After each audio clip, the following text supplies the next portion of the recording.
अर्थसंकल्पामध्ये चारही मतदारसंघामध्ये जवळजवळ मला असं वाटते 100 कोटी रुपयाच्या वर रस्ते आणि पुलांकरता ह्या अर्थसंकल्पामध्ये दिलेले आहे, जिल्ह्याकरता चारही मतदारसंघामध्ये.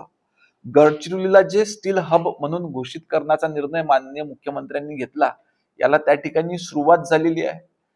ह्या गडचिरोलीमध्ये ज्या पद्धतीचं आयरन ओर मिळतं ते देशामध्ये अतिशय उत्कृष्ट दर्जाचं आयरन ओर असल्याची माहिती त्या ठिकाणी आहे आणि मोठ्या प्रमाणावर गुंतवणूकदार त्या ठिकाणी येत आहेत. परंतु सन्माननीय मुख्यमंत्री महोदयांचं अभिनंदन याच्याकरता केलं पाहिजे की गडचिरोलीमध्ये जर का एखाद्या कंपनीला त्या ठिकाणी ब्लॉक हवे आहेत कोलचे, तर त्यांनी सांगितलं की गडचिरोलीला लगत असलेले विदर्भातले जे इतर जिल्हे आहेत त्या ठिकाणी त्यांना इंडस्ट्री टाकणं कंपल्सरी आहे. म्हणजे आता एखाद्या कंपनीला जर का गडचिरोलीमध्ये येऊन त्याला ब्लॉक पाहिजे, आयरन ओरचा ब्लॉक पाहिजे, त्याला भंडारा, वर्धा, चंद्रपूर किंवा आजूबाजूला लगतचे जे जिल्हे आहेत त्या ठिकाणी एक इंडस्ट्री टाकावं लागेल, मग त्याला तो त्या ठिकाणचा ब्लॉक त्या ठिकाणी अलॉट होणार आहे.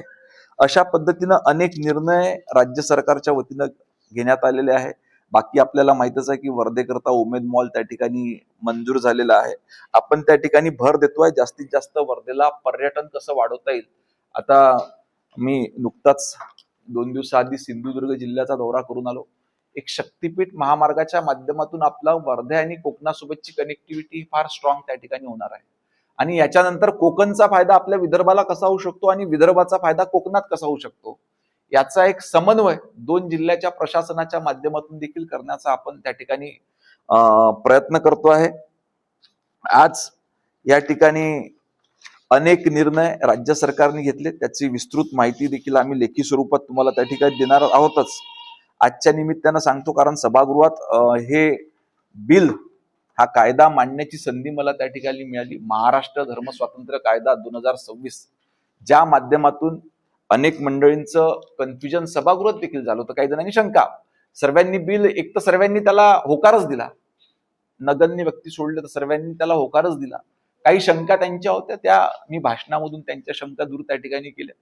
एक तर आपण धर्म स्वातंत्र्य, एखाद्याला धर्म बदलायचा आहे तर त्याच्यावरती बंधन कुठल्याही पद्धतीचं घातलं नाही, फक्त त्याची कार्यपद्धती आपण ह्या कायद्यामध्ये केलेली आहे. अनेक वेळेस आपल्या लक्षात आला इतिहासामध्ये घटना अशा घडल्या, कधी जबरदस्तीनं कधी फसवणूक करून त्या ठिकाणी त्या व्यक्तीचा धर्म बदलला गेला. याच्याकरता याच्यानंतर ज्यालाही धर्म बदलवायचा आहे त्यांनी प्रशासनाला आधी जर कळवलं तर अशा पद्धतीची फसवणूक त्या ठिकाणी होणार नाही. परंतु याचा अर्थ असं नाही की त्याला धर्म बदलताच येणार नाही. प्रशासनानं तयार करून दिलेली SOP पाळल्यानंतर तो त्याला त्याचा स्वातंत्र्य त्या ठिकाणी अबाधित आहे.